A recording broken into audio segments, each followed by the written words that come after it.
Hi guys, magandang araw. Magluluto tayo ngayon ng lomo-lomo. So, eto yung pork na pang lomo-lomo. Pag bumili kayo sa tindahan o sa palengke, sabihin nyo lang yung pang lomo-lomo. So, eto siya. Kailangan din natin ng bawang, sibuyas, patis, konting paminta, yung ground pepper, at yung chives or kuchay. At kailangan natin ng water para sa sabaw. So, eto guys, hihiwain natin. So, ayan na guys, nahiwa na natin. Sineparate ko yung liver tsaka yung fats niya. So, ayan guys, ilagay natin yung kanyang taba para mantika. So, ayan guys, hintayin natin lumabas yung kanyang mantika. Haluin lang natin hanggang mag-brown.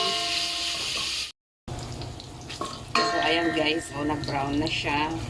Lumabas na yung kanyang mantika. Ilagay natin yung bawang.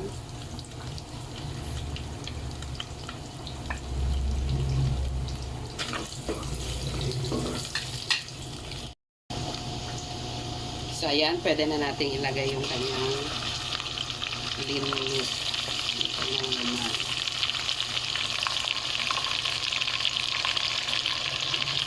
Yung liver, yun ang huli natin igigisa.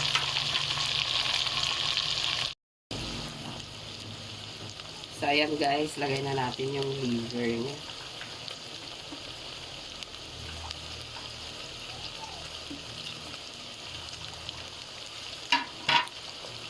Lagay ko na rin yung sibuyas.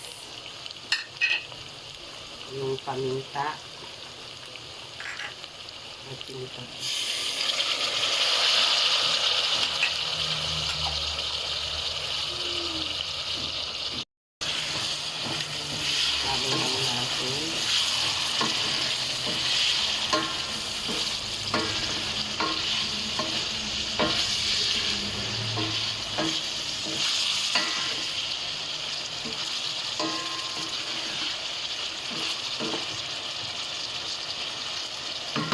Pwede na tayong maglagay ng sabaw.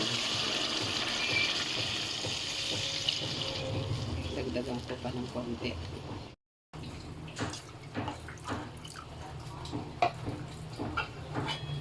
So, takpan lang natin guys hanggang sa kumulo siya at palambutin natin. So, ayan na guys, malambot na siya. So, luto na. Lagay ko na yung chives. Yung kuchay. Patayin ko na din yung apoy. So, ganyan lang. So, ayan na guys. Luto na siya. Kain na tayo.